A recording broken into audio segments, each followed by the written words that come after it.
बिस्मिल्लाहिर्रहमानिर्रहीम। अस्सलाम वालेकुम। आज मैं आपको मुख्तलिफ़ सब्ज़ियों के टोटके बताऊंगी।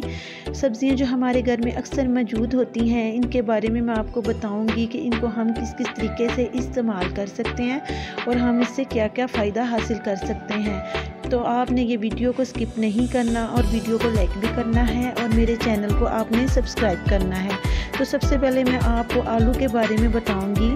अगर किचन में काम करते हुए हमारा हाथ या कोई बाजू वगैरह जल जाता है तो इसका पेस्ट बनाकर, इसका लेप बनाकर हम अगर लगाएंगे तो आराम आ जाता है।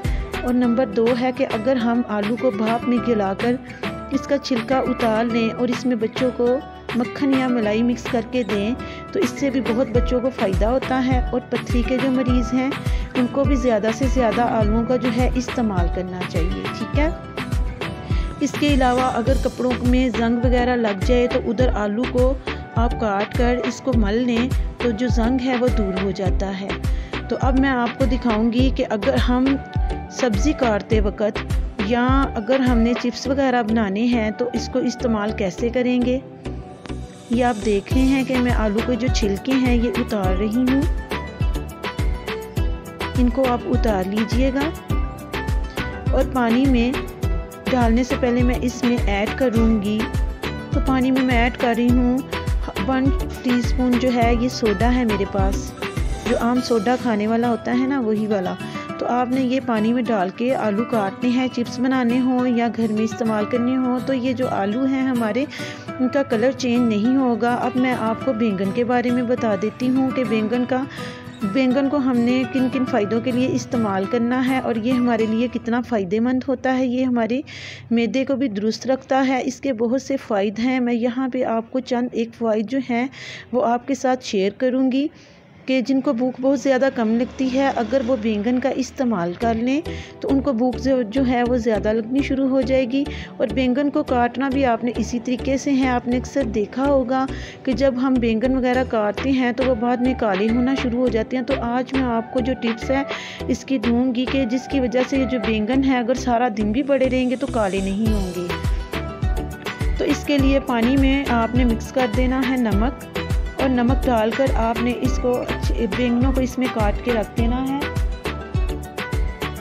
तो ये थी 2 टिप्स आलू और बैंगन की। आपको काटने के बारे में भी बताया है और उनके फ़ायदे भी बताए हैं। ये हो गया है। अब मैं आपको गोभी के बारे में बताती हूँ। तो गोभी को आप अच्छे से धो लें और बाज़ का देखा होगा कि जब हम खाना पकाते हैं तो आपने गोभी की जो स्मेल है इसको दूर करने के लिए इसमें थोड़ा सा अगर आप नींबू का रस डाल देंगे तो जो गोभी की स्मेल है खाने में से वो दूर हो जाएगी। अक्सर औक़ात आपने देखा होगा कि जब हम गोभी का सालन बना रहे होते हैं तो अजीब सी स्मेल आती है ना। तो उसको ख़त्म करने के लिए हम जो है नींबू का इस्तेमाल करेंगे।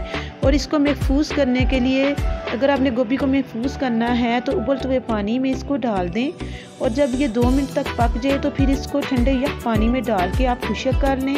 और खुश्क करने के बाद आपने इसको किसी शापर में बंद करके या किसी ढक्कन वाले बॉयल में बंद करके आपने इसको फ्रीज़ कर देना है।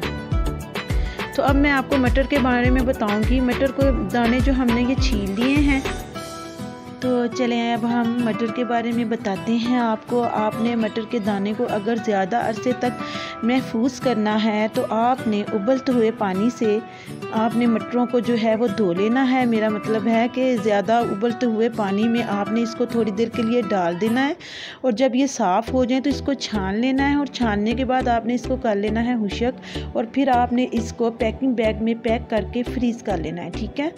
इस तरीके से आपने जो है ये मटर में महफूज कर लेने हैं। और इसके बारे में और भी आपको एक टिप बताती चलूँ जो चेहरे के बारे में है। इसको आपने खुश्क करके इसका पाउडर बना लेना है। और पाउडर बनाने के बाद संतरे के जो छिलके होते हैं ना, उनको भी आपने बारीक पीस के उनका पाउडर बना के इसमें मिक्स करके अगर आप अपने चेहरे पे लगाएंगे तो जो आपके चेहरे की रंगत है वो निखर जाएगी। तो उम्मीद करती हूँ कि आपको मेरी यह वीडियो ज़रूर पसंद आई होगी। मैं आपको अगली वीडियो में मिलूँगी। अल्लाह हाफिज़।